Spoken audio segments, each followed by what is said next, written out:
Nomor 27, sampel darah periferal diambil dari bayi berusia di bawah 2 bulan.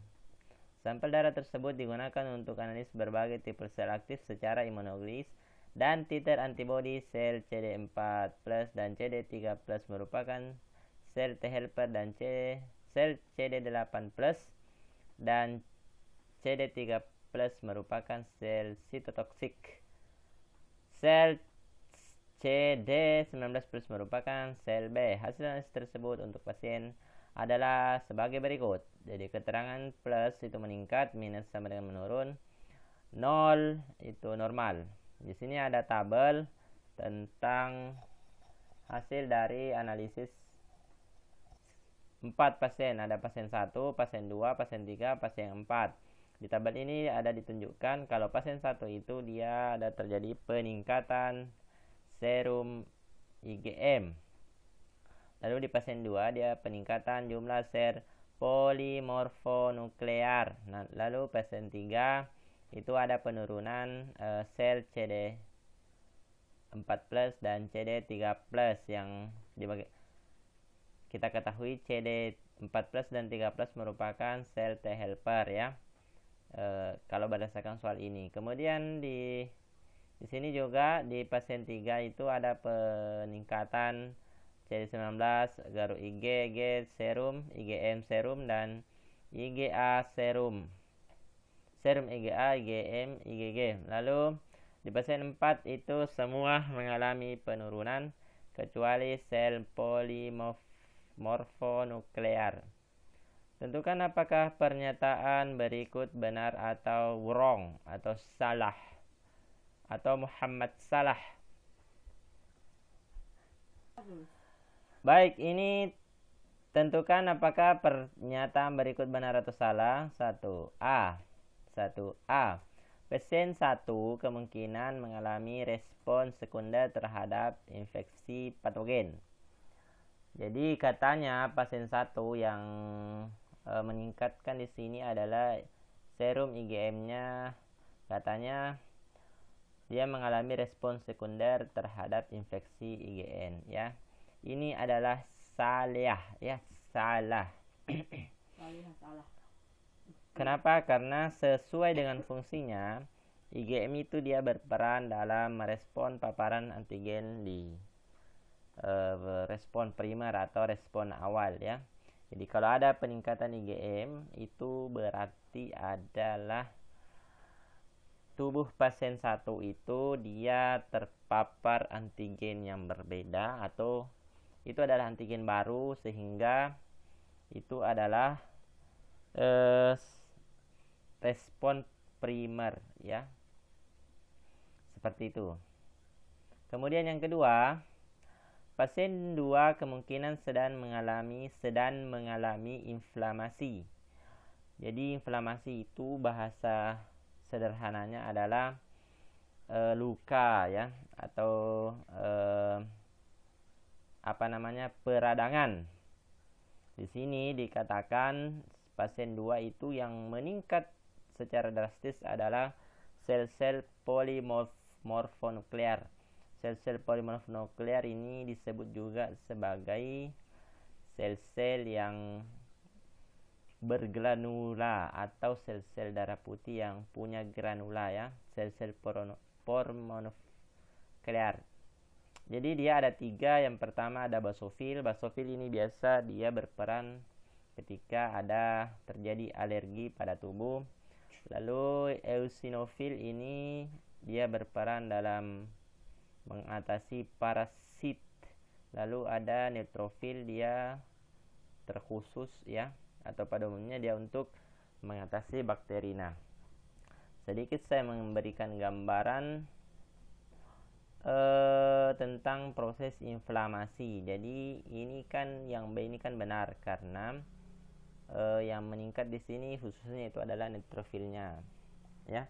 Jadi inflamasi itu seperti ini. Ketika misalnya ada orang terkena tusukan duri atau paku, itu nanti karena kemungkinan besar dia akan membawa bakteri ataukah patogen lain bersama paku tersebut, sehingga nanti respon awalnya adalah makrofag yang kemudian berada di sel-sel antar sel-sel di antara ruang antara sel pembuluh darah dan sel-sel epitel ini, atau kita kenal sebagai ekstraseluler. Nanti makrofag ini akan berperan untuk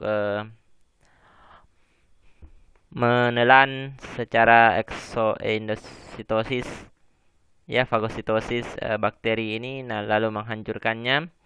Lalu nanti kemudian makrofag juga akan mengeluarkan sitokin, kemudian bersamaan itu juga dia akan mengeluarkan kemotaksin.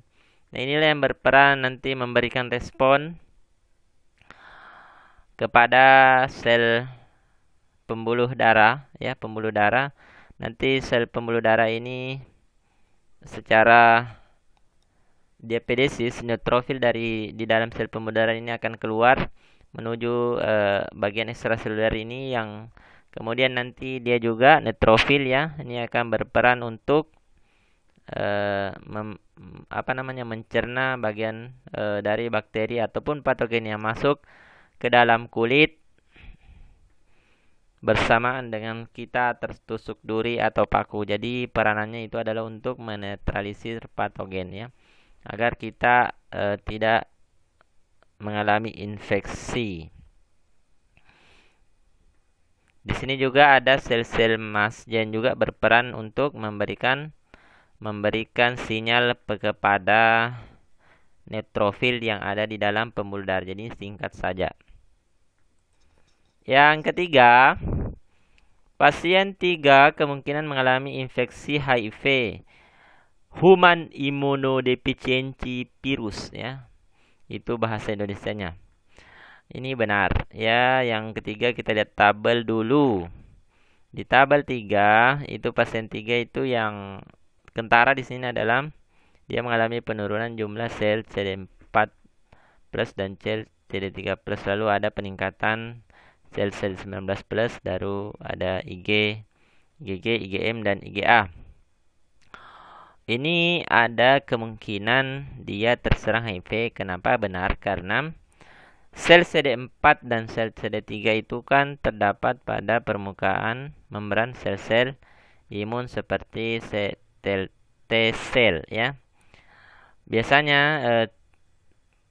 CD4 plus dan CD3 plus ini dia berperan untuk koreseptor, ya, membantu reseptor dalam pengenalan sel penyaji antigen. Jadi kemungkinan ketika ini menurun jumlahnya, kemungkinan berarti terjadi penurunan jumlah dari sel-sel limfosit yang kita miliki.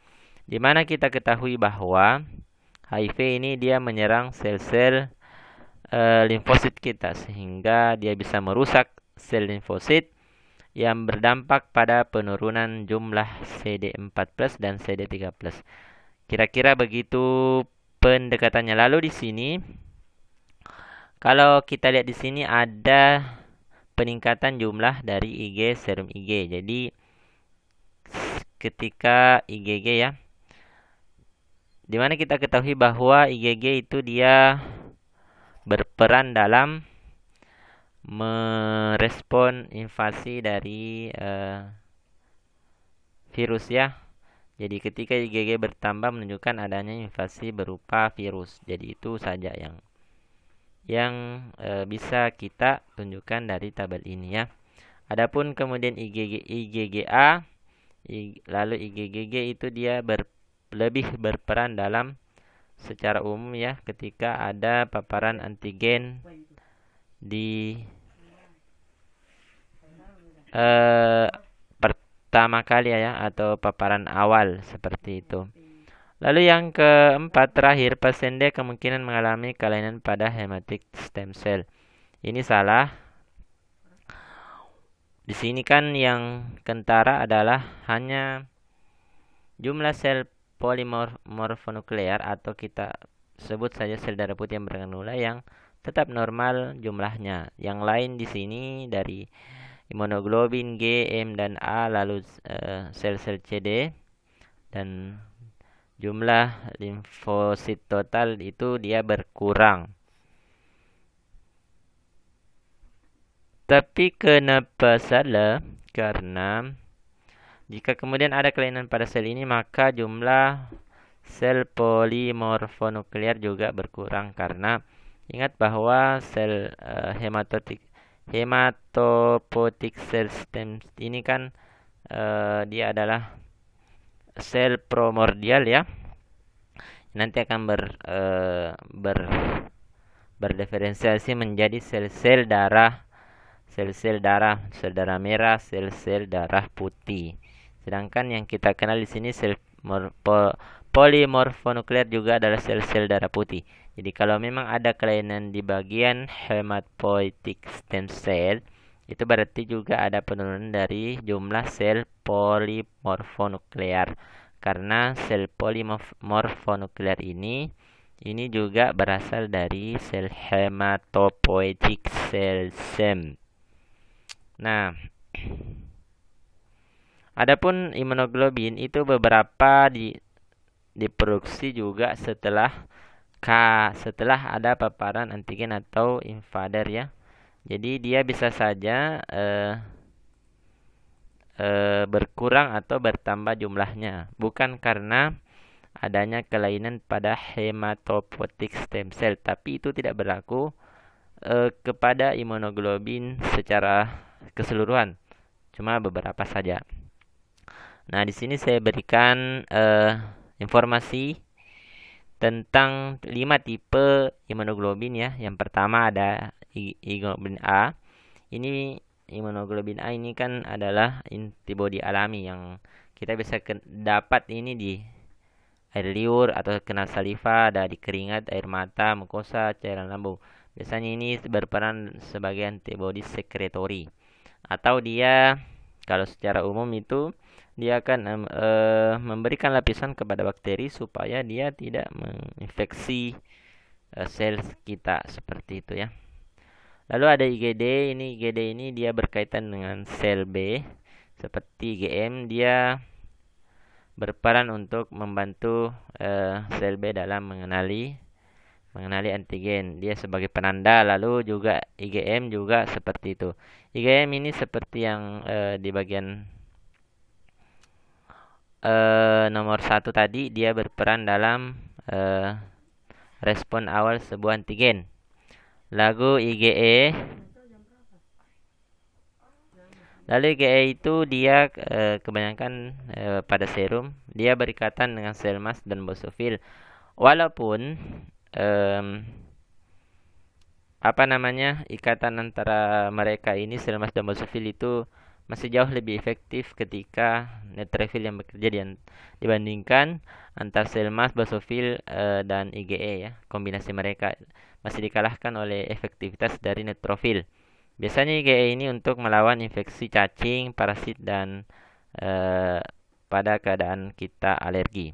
Kemudian yang terakhir adalah IgG. Ini yang paling melimpah pada darah, terutamanya dia ada pada saluran pernapasan. Dia spesifiknya berperan dalam melawan virus, lalu dia juga berperan dalam menetralkan racun atau toksin.